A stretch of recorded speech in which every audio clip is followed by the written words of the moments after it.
बिस्मिल्लाहिर्रहमानिर्रहीम। अस्सलामु अलैकुम डियर स्टूडेंट, मोहम्मद ताहिर आपका बायोलॉजी टीचर। कैसे हैं आप सब? उम्मीद है खैर वाफियत से होंगे। डियर स्टूडेंट, आज का लेक्चर किन मौज़ूआत पर मुश्तमिल है, आइए डिस्कस करते हैं और समझने की कोशिश करते हैं। Dear student, recall your memory. Previous lecture के अंदर हमने डिस्कस किया था डिसऑर्डर ऑफ किडनीज को, उसके अंदर हमने डिस्कस किया था किडनी स्टोन को, उसके अंदर हमने उसकी अलामात को पढ़ा था, उसके अंदर हमने उसकी वजूहात को और उसके इलाज को डिस्कस किया था।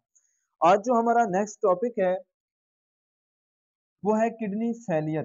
डिसऑर्डर ऑफ किडनी में से हमारा जो नेक्स्ट है वो है kidney failure. Kidney failure basically होता क्या है कि गुर्दे का किडनीज का मुकम्मल तौर पर या जुजवी तौर पर अपना काम सर इंजाम ना दे पाना वो कहलाता है किडनी फेलियर। वो अपने काम सर इंजाम देने से कासिर हूँ, फंक्शन परफॉर्म ना कर सकें, वो कहलाता है किडनी फेलियर। हम इसकी डिफाइन यूं कर सकते हैं, इट इज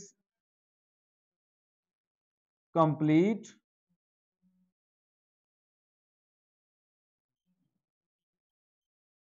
और पार्शियल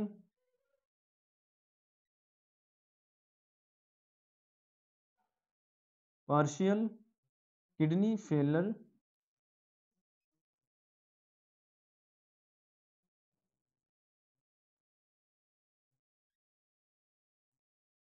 फेलियर टू परफॉर्म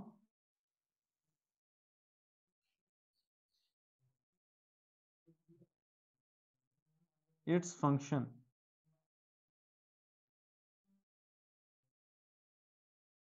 कि गुर्दे का मुकम्मल तौर पर या जुजवी तौर पर अपना काम सर इंजाम ना दे पाना वो कहलाता है किडनी फेलियर। कंप्लीट और partial two perform its function, कि वो अपना काम सर इंजाम ना दे सके, वो कहलाता है किडनी फेलियर्स। अगर आपसे पूछा जाए कि किडनी फेलियर्स क्या है तो आप बता सकते हैं कि गुर्दों का मुकम्मल तौर पर या जुजवी तौर पर अपना काम सर इंजाम ना दे सकना, वो अपना काम सर अंजाम ना दे पाए, वो कहलाता है किडनी फेलियर्स। तो आइए आगे हम इनके काजेज को डिस्कस करते हैं कि इसकी कौन कौन सी वजूहात हो सकती हैं किडनी फेलियर की और उसके क्या इलाज हैं। वो प्रोसेस हम डिस्कस करते हैं एक एक करके। सबसे पहले है हमारे पास काजेज, कि इसकी कौन कौन सी वजूहात हो सकती हैं किडनी फेलियर्स की। तो सबसे पहली जो वजूहात है किडनी फेलियर्स की वो है डायबिटीज,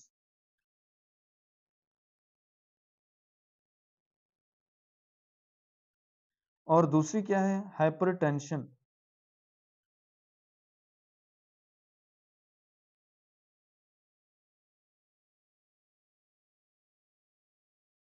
हाइपरटेंशन, ये दो बड़ी वजूहात हैं। और इसकी और वजूहत भी हो सकती हैं, ओवर यूजिंग ऑफ ड्रग्स,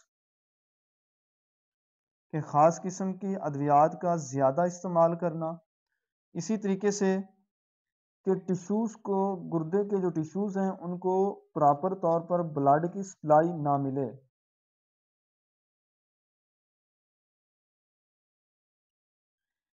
सबसे पहली वजूहत क्या है? सबसे पहला जो काजेज है, मेन काजेज डायबिटीज़ है, उसके बाद हाइपरटेंशन है, उसके बाद ओवर यूजिंग ऑफ ड्रग्स, के ज़्यादा से ज़्यादा अद्वियात का ड्रग्स का इस्तेमाल करना, प्रॉपर तरीके से किडनीज को ब्लड की जो सप्लाई है वो ना पहुंच सके। तो ये कॉजेज हैं, ये इम्पोर्टेंट हैं शॉर्ट क्वेश्चन के तौर पर। आप लोगों ने शॉर्ट क्वेश्चन के तौर पर इनको याद रखना है, ये बहुत ही इंपॉर्टेंट है। शॉर्ट क्वेश्चन के तौर पर पूछा जा सकता है कि किडनी फेलियर के कौन कौन से काजेज हैं, आप उनको राइट डाउन करें। तो नेक्स्ट हम चलते हैं इसके ट्रीटमेंट की तरफ, कि हम इसका किडनी फेलियर का इलाज कैसे कर सकते हैं। अब हमने इसकी काजेज को पढ़ा, काजेज के बाद हमने इस किडनी फेलियर, उसके बाद काजेज। अब हम चलते हैं किडनी ट्रीटमेंट के ऊपर, कि हम किडनी फेलियर की किस तरीके से इलाज कर सकते हैं।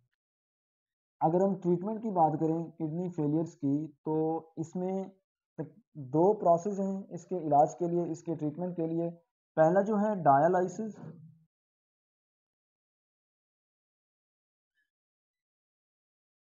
दूसरा किडनी ट्रांसप्लांट।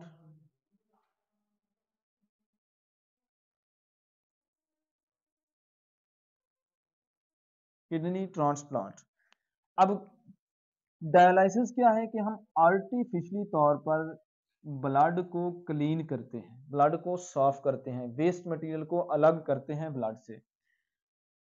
उसके बाद किडनी ट्रांसप्लांट क्या है? गुर्दे की पेवंदकारी कि एक मुतासरा शख्स से गुर्दा निकाल कर उसका किसी सेहतमंद इंसान के गुर्दे से तब्दील कर दिया जाए, उसकी जगह पे सेहतमंद गुर्दा लगा दिया जाए, तो ये कहलाता है किडनी ट्रांसप्लांट।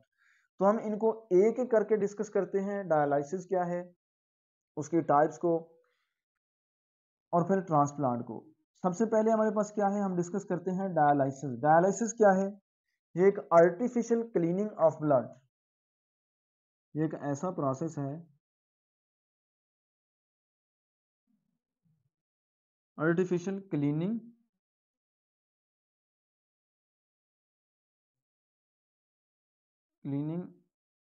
Of blood. हम मसनूई तरीके से ब्लड को साफ करते हैं, ये कहलाता है डायलिसिस। अब आगे डायलिसिस की दो टाइप्स हैं कि कैसे हम उसको क्लीन करते हैं ब्लड को डायलिसिस के थ्रू। तो पहली जो है वो है पेरिटोनियल डायलिसिस।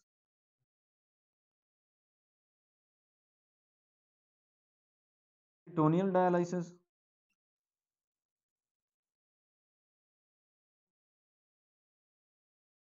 दूसरी क्या है हमारे पास? हीमोडायलिसिस।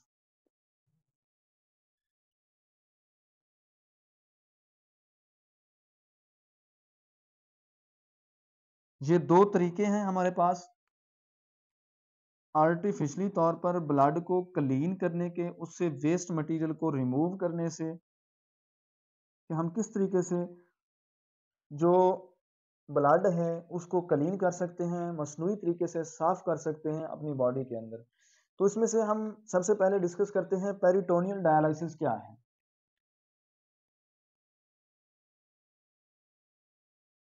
पेरिटोनियल डायलिसिस एक ऐसा प्रोसेस है, एक ऐसा अमल है, एक ऐसा तरीका है कि जिसके अंदर हम, आपके जो पेट है उसके अंदर जो एक स्पेस होती है जिसको एब्डोमिनल कैविटी, यानी एब्डोमिनल कैविटी के अंदर एक स्पेस होती है गट के इर्द गिर्द, यानी खुराक की नाली के इर्द गिर्द, जिसको नाम दिया जाता है पेरिटोनियल कैविटी।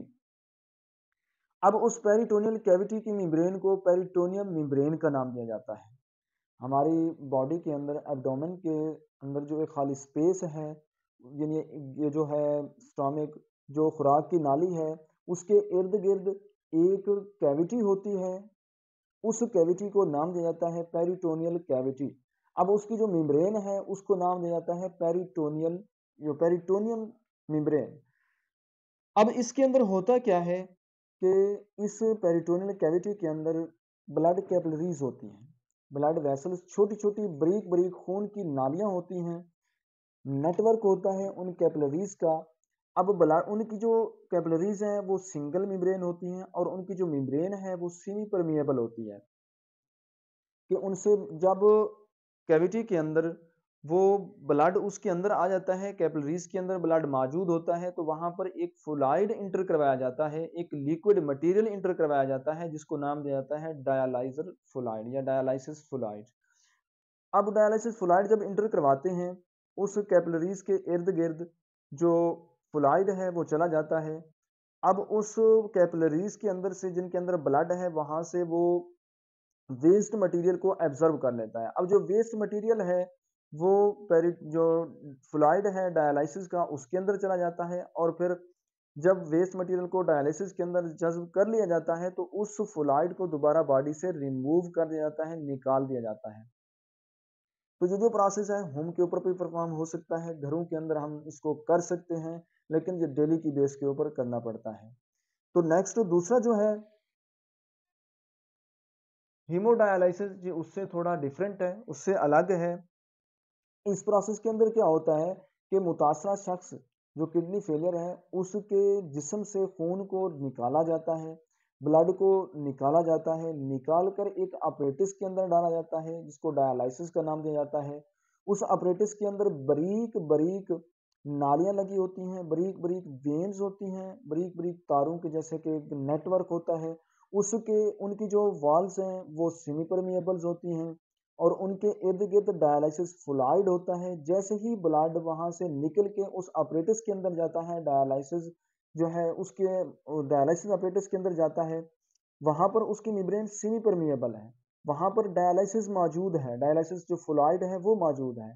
अब वो जो ब्लड के अंदर वेस्ट मटेरियल्स हैं उनको एब्ज़ॉर्ब कर लेता है, उनको अपने अंदर जज़्ब कर लेता है और खून जो है वो ब्लड जो है वो साफ़ होके दूसरी साइड से निकाल कर उसको बॉडी के अंदर इंटर कर दिया जाता है।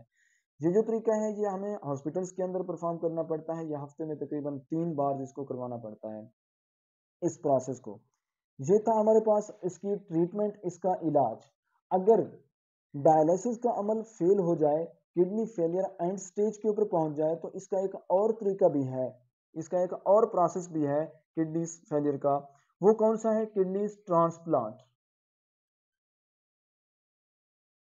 अब किडनी ट्रांसप्लांट क्या, गुर्दे की पेवंदकारी, एक मुतासरा शख्स का जिसका गुर्दा जो है वो एंड स्टेज पे पहुंच चुका है, किडनी फेलियर्स के एंड स्टेज पे पहुंच चुका है, उसको निकाल कर एक सेहतमंद इंसान के गुर्दे से तब्दील कर दिया जाता है। अब जो अतिया देने वाला है, गुर्दा अतिया करने वाला है, जो डोनर है, वो मुतासरा शख्स का, पेशेंट्स का रिश्तेदार भी हो सकता है और गैर रिश्तेदार यानी रिलेटिव्स भी हो सकता है और नॉन रिलेटिव्स भी हो सकता है। अब गुर्दे को उसकी बॉडी के अंदर इंटर करवाने से पहले उनके ब्लड ग्रुप को मैच किया जाता है, उनकी बॉडी की प्रोटीन को मैच किया जाता है, उनके टिश्यूज़ की प्रोटीन को मैच किया जाता है। उसके बाद जाके वो किडनी ट्रांसप्लांट जो है दूसरी किडनी उस सेहतमंद इंसान से, यानी कि ये ज़रूरी है कि वो इंसान सेहतमंद होना चाहिए जिससे वो किडनीज़ ली जा रही है, जो डोनर है, जो देने वाला है। अब उस किडनीज़ की, ट्रांसप्लांट किडनीज़ की जो औसतन उम्र है वो तकरीबन 10 से 15 साल तक ये प्रोसेस के यानी वो किडनीज़ जो है काम कर सकती हैं, उसके बाद दोबारा किडनीज़ जो है वो ट्रांसप्लांट करवानी पड़ती हैं। अब इस ये किडनी ट्रांसप्लांट रिजेक्शन भी हो सकती है, रिजेक्ट भी हो सकती है कि जिस्म की बॉडी की प्रोटीन की वजह से, टिश्यू की प्रोटीन की वजह से, ट्रांसप्लांट जो है डायलिसिस इन्फेक्शन की वजह से जो किडनीज़ हैं वो ट्रांसप्लांट रिजेक्ट भी हो सकती है, हम उसको ट्रांसप्लांट नहीं कर सकते। ये जो तरीका है किडनी ट्रांसप्लांट का, ये बहुत ही तकलीफ देह है, ये बहुत ही एक्सपेंसिव है, मरीज़ के लिए भी तकलीफ़देह है और उसके जो रिलेटिव्स हैं उनके लिए भी एक्सपेंसिव है इस तरीका को, किडनीज़ को ट्रांसप्लांट करवाना। तो डियर स्टूडेंट, उम्मीद है कि आज का लेक्चर आपको समझ आया होगा।